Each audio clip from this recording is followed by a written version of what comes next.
नमस्कार। आकाशवाणी से प्रस्तुत है समाचार संध्या।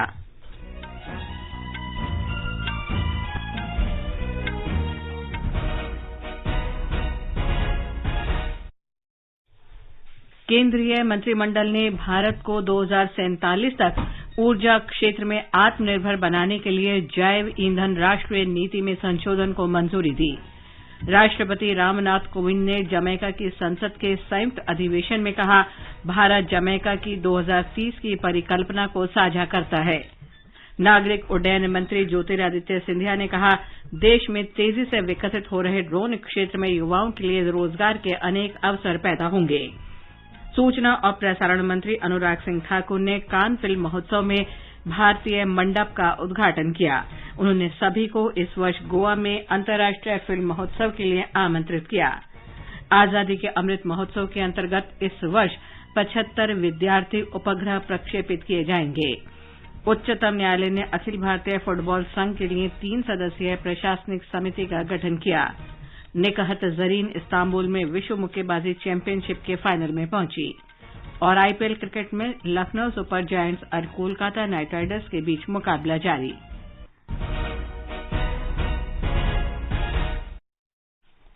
समाचार संध्या में मुकेश कुमार के साथ मैं लवली निगम। केंद्रीय मंत्रिमंडल ने जैव ईंधन 2018 पर राष्ट्रीय नीति में संशोधन को मंजूरी दे दी है।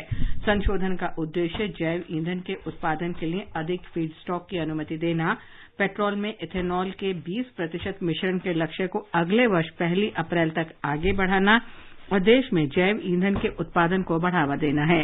इसके अलावा संशोधन राष्ट्रीय जैव ईंधन समन्वय समिति में नए सदस्यों को शामिल करने और विशिष्ट मामलों में जैव ईंधन के निर्यात की अनुमति देने के लिए भी है।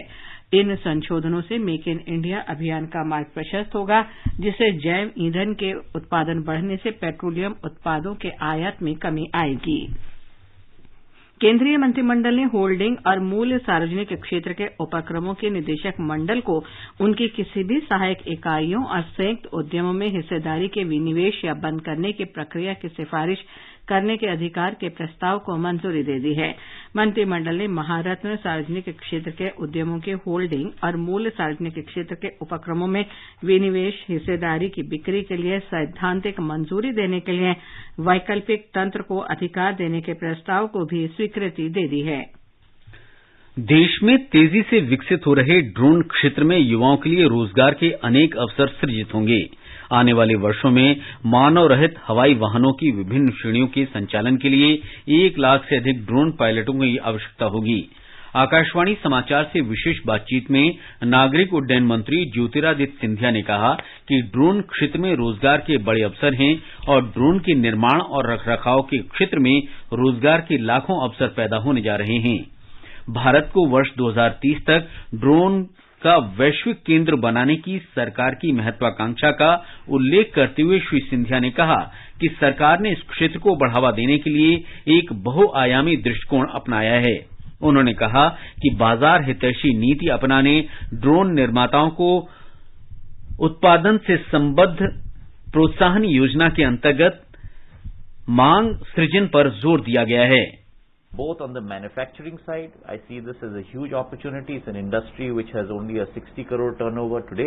We put in place a PLI scheme which guarantees it 120 crores in terms of pure incentives only. So double the turnover of today's industry. I see this growing from an investment point of view to close to about 5,000 crores in the next 2 to 3 years. Employment of almost 10,000 direct jobs in this area. So the second most important aspect is the services part of drones. And that services industry, I see that as almost close to a 5 lakh employment generator and close to about a 10 to 15,000 crore industry in the days to come. विमानन क्षेत्र में रखरखाव, मरम्मत, overhaul, MRO का महत्व बताते हुए श्री सिंधिया ने कहा कि Boeing, Airbus, Pratt and Whitney और सफरान जैसी वैश्विक कंपनियां भारत में अपनी MRO सुविधाएं स्थापित करना चाहती हैं। उन्होंने कहा कि MRO नीति को और अधिक बाजार अनुकूल बनाने के लिए कई निर्णय लिए गए हैं। Now is the time through these large numbers of aircraft that are being established in India, that companies look at setting up their MRO facilities in India. We already have many domestic MROs that are set up in India, many companies that are doing close to that 15-20% part of the business. But I would like the OEMs, the original equipment manufacturers, to come into India. And therefore, even on my visit to the US, that's something that I have tried to push and urge companies to set up MROs in India. Shri Scindia के साथ पूरा साक्षात्कार हमारे spotlight कार्यक्रम में आज रात 9:15 पर FM गोल्ड चैनल और अतिरिक्त मीटरों पर सुना जा सकता है। ये कार्यक्रम हमारी YouTube channel news on AIR official और हमारी वेबसाइट newsonair.nic.in पर भी उपलब्ध रहेगा। राष्ट्रपति रामनाथ कोविंद ने जमैका यात्रा के तीसरे और अंतिम दिन जमैका की संसद के दोनों सदनों की संयुक्त बैठक को संबोधित किया। राष्ट्रपति ने कहा कि दोनों देशों के बीच व्यापार, रेलवे, कृषि और पर्यटन सहित कई क्षेत्रों में आपसी सहयोग की बड़ी संभावनाएं हैं। श्री कोविंद ने कहा कि भारत जमैका की वर्ष 2030 की परिकल्पना को साझा करता है। Jamaica's strategic position in the vicinity of some of the largest global economies. India shares Jamaica's Vision 2030 goals of empowering its people and ensuring a secure, cohesive and just society while becoming a prosperous and sustainable economy. India is ready to partner with Jamaica and share its technical skills, knowledge and expertise which could transform Jamaica's education and businesses. India and Jamaica are already cooperating under the International Solar Alliance for reducing the carbon footprint. हमारे संवाददाता ने बताया है कि भविष्य में Jamaica के साथ भारत के साथ द्विपक्षीय संबंध और सुदृढ़ होंगे। राष्ट्रपति ने अपने संबोधन को इस कामना के साथ संपन्न किया कि दोनों लोकतंत्र मित्रता, सहयोग, समृद्धि की नई ऊंचाइयों को छुएं। किंग्स हाउस में गवर्नर जनरल द्वारा आयोजित राजकीय भोज के साथ दिन के कार्यक्रमों का समापन हुआ। इस ऐतिहासिक यात्रा ने जो बीज बोया है, भविष्य में उसका फल जमैका से भारत के द्विपक्षीय संबंधों को और मजबूत बनाने में मददगार सिद्ध होगा। किंगस्टन से आकाशवाणी समाचार के लिए अरुण कुमार सिंह। सूचना और प्रसारण मंत्री अनुराग सिंह ठाकुर ने आज कान फिल्म महोत्सव में भारतीय मंडप का उद्घाटन किया। श्री ठाकुर ने भारत के 53वें अंतर्राष्ट्रीय फिल्म महोत्सव के पोस्टर का भी अनावरण किया। श्री ठाकुर ने भारत में विदेशी फिल्मों के निर्माण और शूटिंग के लिए $260,000 की सीमा के साथ 30% तक नकद सहायता की प्रोत्साहन योजना की घोषणा की। उन्होंने कहा कि भारत में बनाई जाने वाली विदेशी फिल्मों के लिए 15% या अधिक भारतीय व्यक्तियों को काम पर रखने के लिए $65,000 की सीमा के साथ एक अतिरिक्त बोनस दिया जाएगा। I'm delighted to announce that today in Cannes, an incentive scheme for audio-visual co-production and shooting of foreign films in India with a cash incentive of up to 30% with a cap of $260,000 and in the case of foreign films when shot in India, an additional bonus with a cap of $65,000 for employing 15% or more manpower in India. Shri Thakur ने कहा कि सरकार भारत को दुनिया का film निर्माण और फिल्मों की शूटिंग के लिए दुनिया का प्रमुख केंद्र बनाने के लिए हर संभव प्रयास करेगी। उन्होंने इस वर्ष गोवा में होने वाले अंतर्राष्ट्रीय फिल्म महोत्सव का हिस्सा बनने के लिए सभी को निमंत्रण दिया। श्री ठाकुर ने कहा कि भारत सरकार ने राष्ट्रीय फिल्म विरासत मिशन के अंतर्गत दुनिया की सबसे बड़ी फिल्म बहाली परियोजना शुरू की है। उन्होंने कहा कि इस अभियान के अंतर्गत विभिन्न भाषाओं की 2200 फिल्मों का गौरव बहाल किया जाएगा। श्री ठाकुर ने कहा कि भारत और फ्रांस 75वें कान फिल्म महोत्सव में सिनेमा और रचनात्मकता में उत्कृष्टता का उत्सव मनाने के लिए एक साथ आए हैं। श्री ठाकुर ने कहा कि इस वर्ष भारत अपनी स्वतंत्रता के 75वें वर्ष को आजादी का अमृत महोत्सव के रूप में मना रहा है। भारत और फ्रांस के बीच राजनयिक संबंधों के 75 वर्ष भी पूरे हो रहे हैं। इसके साथ ही कान फिल्म महोत्सव का भी ये 75वां वर्ष है। उन्होंने कहा कि ये साल इसलिए भी विशेष है क्योंकि मार्शेडू फिल्मोत्सव में भारत को सम्मानित देश का दर्जा दिया गया है। As you're aware, India and France are making the 75th year of diplomatic relations. This is the 75th year of independence for India and we are celebrating the Azadi Ka Amrit Mahotsav. This is the 75th year of Cannes Film Festival and 75th year of India and France diplomatic ties. A very special year as India is the country of honor at Marshedu Films. भारतीय cinema की गहरी सामाजिक जड़ों की व्याख्या करते हुए श्री ठाकुर ने कहा कि भारतीय सिनेमा में रचनात्मकता, उत्कृष्टता और नवाचार सामाजिक और राष्ट्रीय महत्व के विषयों के साथ विकसित हुए हैं।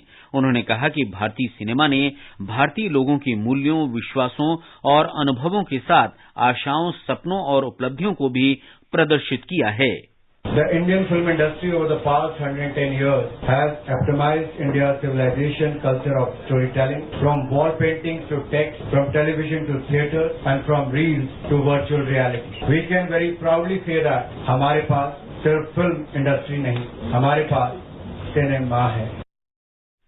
कार्यक्रम के दौरान श्री ठाकुर ने सूचना और प्रसारण सचिव अपूर्व चंद्रा, फ्रांस में भारतीय दूत जावेद अशरफ और केंद्रीय फिल्म प्रमाणन बोर्ड के अध्यक्ष प्रसून जोशी के साथ एक संवाद सत्र में भाग लिया।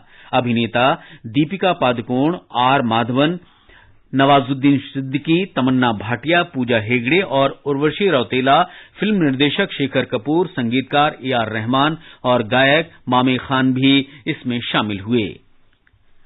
उपराष्ट्रपति एम वेंकैया नायडू ने कहा है कि राष्ट्रीय शिक्षा नीति 2020 देश में शिक्षा के क्षेत्र में क्रांतिकारी बदलाव लाएगी और इस क्षेत्र को समावेशी और सुगम बनाएगी। तमिलनाडु के ऊटी में एक स्कूल में श्री नायडू ने कहा कि केंद्र सरकार गुणवत्तापूर्ण शिक्षा को सभी की पहुंच के दायरे में लाने के लिए उपयुक्त उपाय कर रही है। उन्होंने कहा कि नई शिक्षा नीति का लक्ष्य शैक्षणिक संस्थानों को नया रूप देना और उन्हें ज्ञान अर्थव्यवस्था की चुनौतियों का सामना करने में सक्षम बनाना है।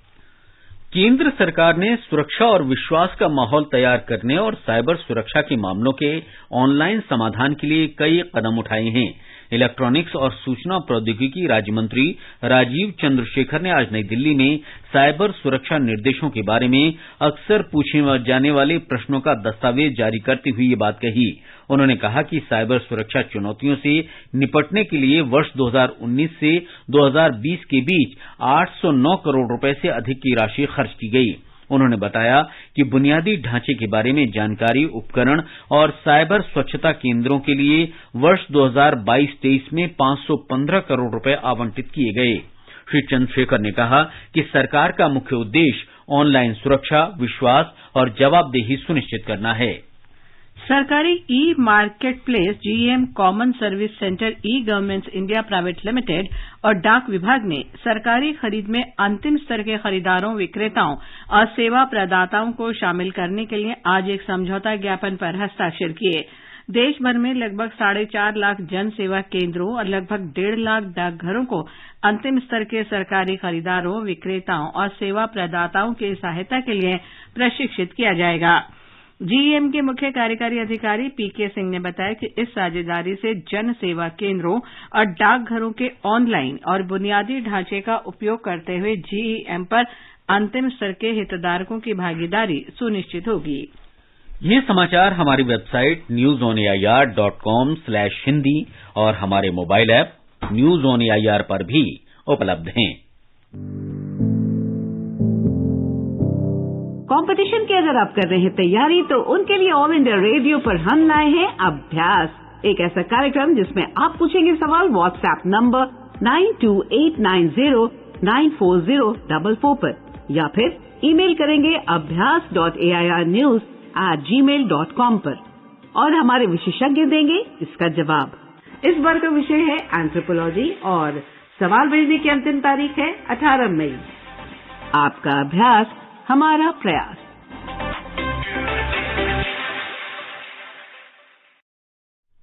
समाचार संध्या में आपका फिर स्वागत है।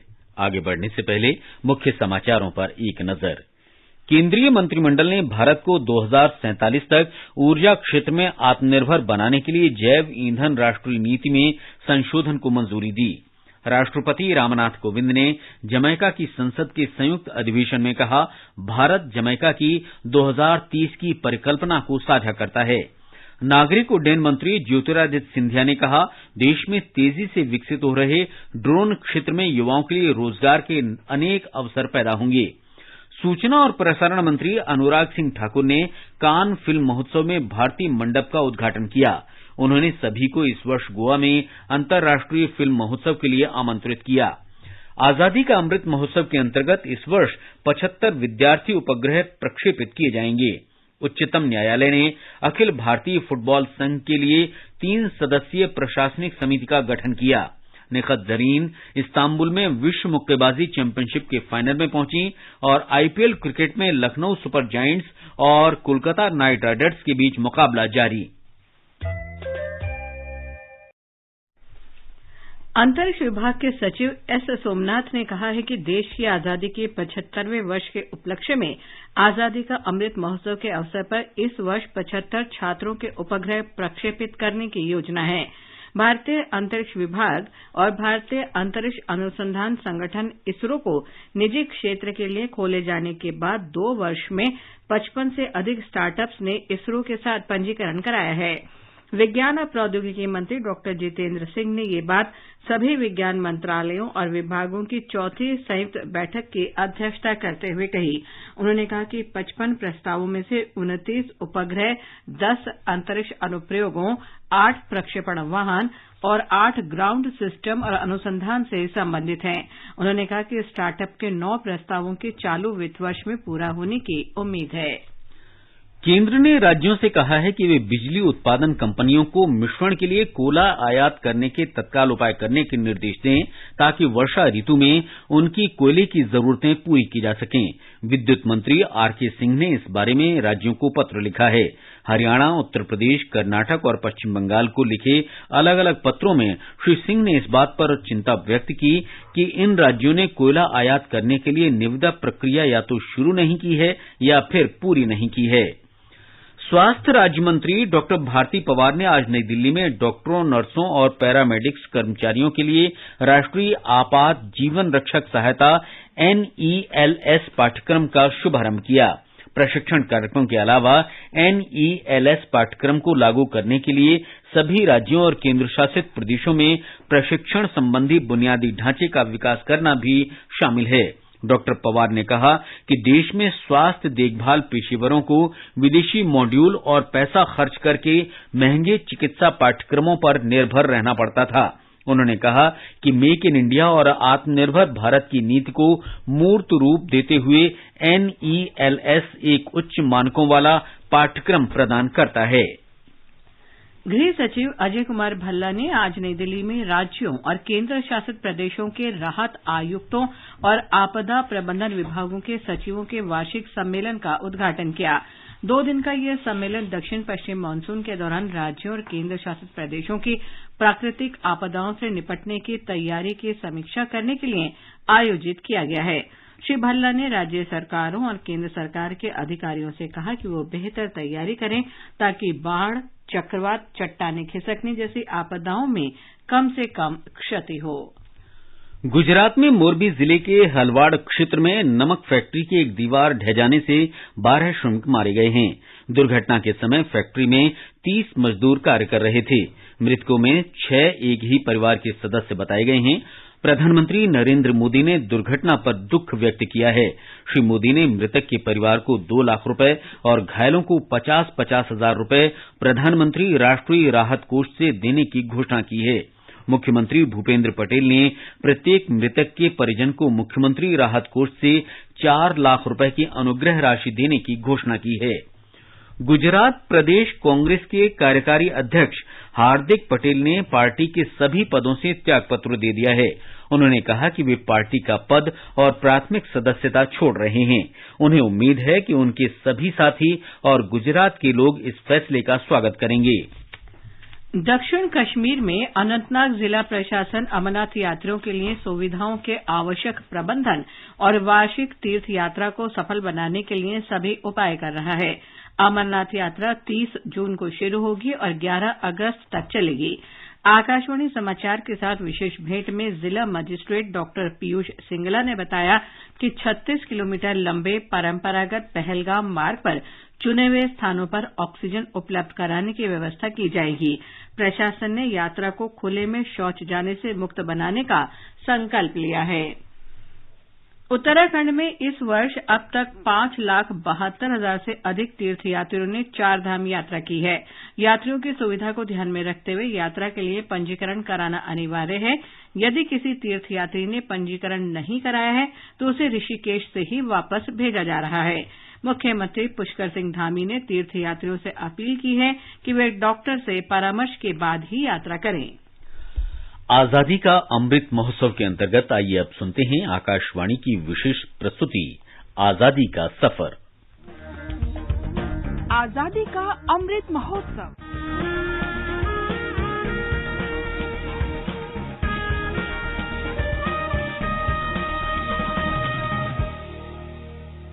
आजादी का सफर आकाशवाणी के संग।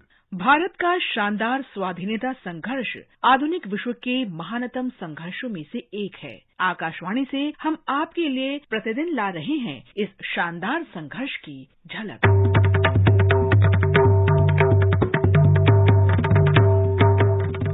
आज की कड़ी में हम देशभक्त कवि मुकुंद दास को श्रद्धांजलि अर्पित कर रहे हैं। उनका निधन 18 मई 1934 को हुआ था। अपने लेखन के माध्यम से दास ने ग्रामीण बंगाल में स्वदेशी आंदोलन को फैलाने में योगदान दिया।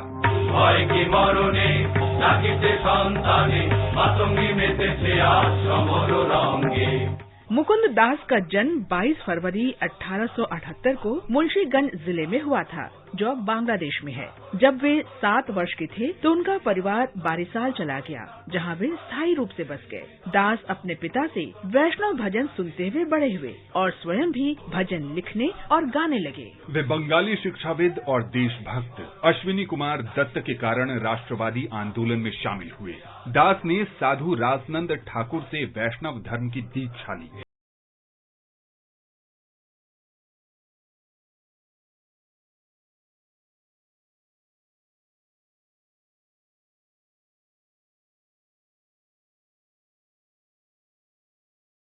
ने 1905 में बंगाल के विभाजन के विरोध में बारिसाल टाउन हॉल में प्रेरक भाषण दिया।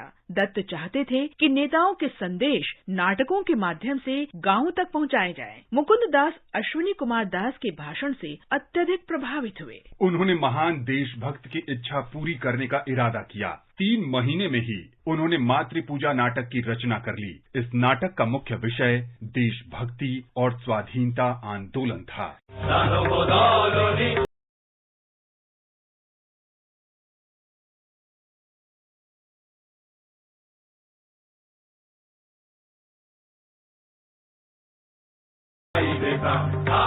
दास ने बंगाल के गांवों में नाटकों के मंचन के लिए स्वदेशी थिएटर ग्रुप बनाया। 1906 में मुकुंद दास ने बारिसाल के विभिन्न स्थानों में अपने नाटकों का मंचन किया और उसके बाद नोआखाली और त्रिपुरा में नाटकों का मंचन किया।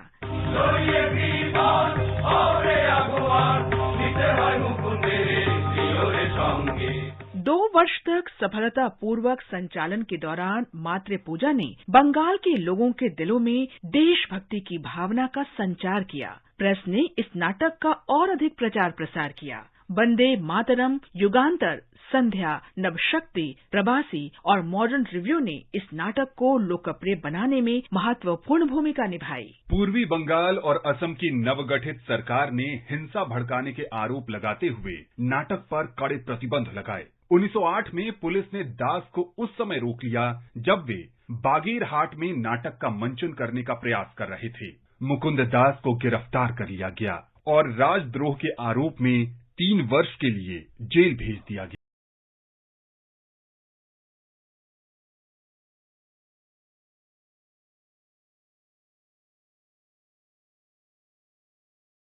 मुकुंद दास भी असहयोग आंदोलन में शामिल हो गए। जब आंदोलन वापस ले लिया गया तो मुकुंद दास कोलकाता में बस गए। सरकार ने मातृ पूजा पर प्रतिबंध लगा रखा था, इसलिए दास ने प्रतिबंध से बचने के लिए सामाजिक नाटक लिखने शुरू किए। 1932 में सरकार ने उनके सभी नाटकों पर प्रतिबंध लगा दिया। प्रतिबंध के बाद दास केवल गायन तक सीमित रह गए। वे अपनी नाटक मंडली के साथ केवल संगीत शो करने लगे।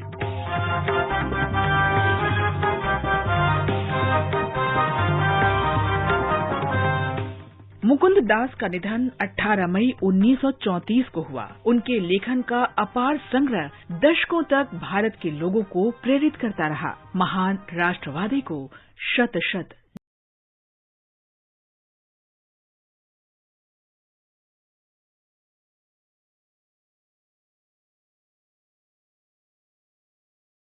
आज हम शहीद गोरमीन खान को भी स्मरण कर रहे हैं। उन्होंने 1857 में भारत के प्रथम स्वतंत्रता संग्राम में भाग लिया था। हमले के दौरान कंपनी की सेना ने खान को पकड़ लिया। खान को 1857 में आजीवन निष्कासन और सश्रम कारावास की सजा दी गई। अप्रैल 1858 में उन्हें बम्बई से अंडमान द्वीप भेज दिया गया। जेल से भागने के प्रयास में अंग्रेजों ने उन्हें पकड़ लिया और 18 मई 1858 को फांसी दे दी। शहीद गोरमीन खान को नमन। आजादी का सफर आकाशवाणी के संग आज की कड़ी यहीं समाप्त होती है। कल फिर मिलेंगे नई कड़ी के साथ।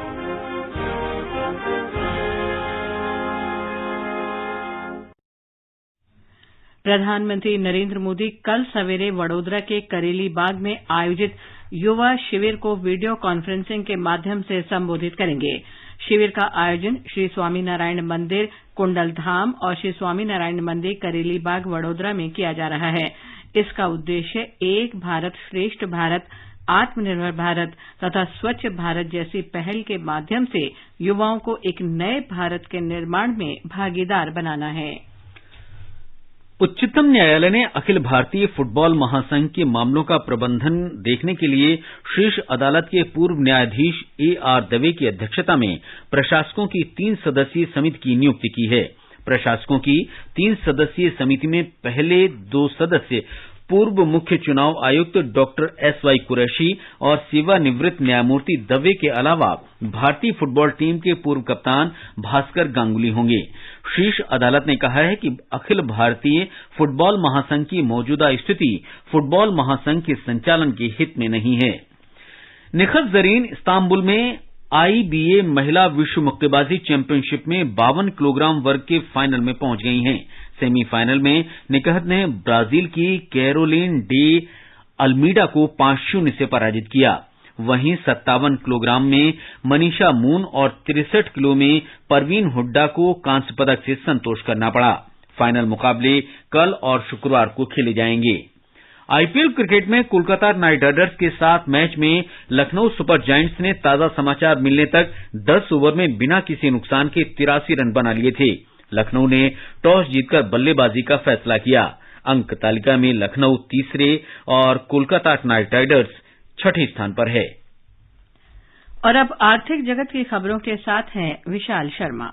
बॉम्बे स्टॉक एक्सचेंज का सेंसेक्स आज 110 अंक लुढ़ककर 54,209 पर बंद हुआ। नेशनल स्टॉक एक्सचेंज का निफ्टी 19 अंक कम होकर 16,240 दर्ज हुआ। अंतरबैंक विदेशी मुद्रा बाजार में रुपया डॉलर के मुकाबले 2 पैसे कमजोर होकर 77 रुपए 58 पैसे प्रति डॉलर के स्तर पर बंद हुआ और अंतर्राष्ट्रीय बाजार में ब्रेंट कच्चे तेल की कीमतें $114 प्रति बैरल के आसपास रहीं। मौसम विभाग ने केरल के उत्तरी जिलों में तेज वर्षा की चेतावनी जारी की है। रेड अलर्ट वाले कोझिकोड, वायनाड, कन्नूर और कासरगोड जिलों में ताल्लुक स्तर पर नियंत्रण कक्ष खोले गए हैं। समुद्र में 3 मीटर ऊंची लहरें उठने की संभावना है। मछुआरों को समुद्र में न जाने को कहा गया है। असम में सेना, राष्ट्रीय आपदा मोचन बल, राज्य आपदा मोचन बल और स्थानीय प्रशासन ने बाढ़ प्रभावित इलाकों में बचाव और राहत कार्य तेज कर दिए हैं। राज्य के 26 जिलों में बाढ़ और भूस्खलन के कारण 4 लाख से अधिक लोग प्रभावित हुए हैं। 8 लोगों की जान गई है। करीब 40,000 लोगों को राहत शिविरों में पहुंचाया गया है। और अंत में मुख्य समाचार एक बार फिर। केंद्रीय मंत्रिमंडल ने भारत को 2047 तक ऊर्जा क्षेत्र में आत्मनिर्भर बनाने के लिए जैव ईंधन राष्ट्रीय नीति में संशोधन को मंजूरी दी। राष्ट्रपति रामनाथ कोविंद ने जमैका की संसद के संयुक्त अधिवेशन में कहा, भारत जमैका की 2030 की परिकल्पना को साझा करता है। नागरिक उड्डयन मंत्री ज्योतिरादित्य सिंधिया ने कहा, देश में तेजी से विकसित हो रहे ड्रोन क्षेत्र में युवाओं के लिए रोजगार के अनेक अवसर पैदा होंगे। सूचना और प्रसारण मंत्री अनुराग सिंह ठाकुर ने कान फिल्म महोत्सव में भारतीय मंडप का उद्घाटन किया।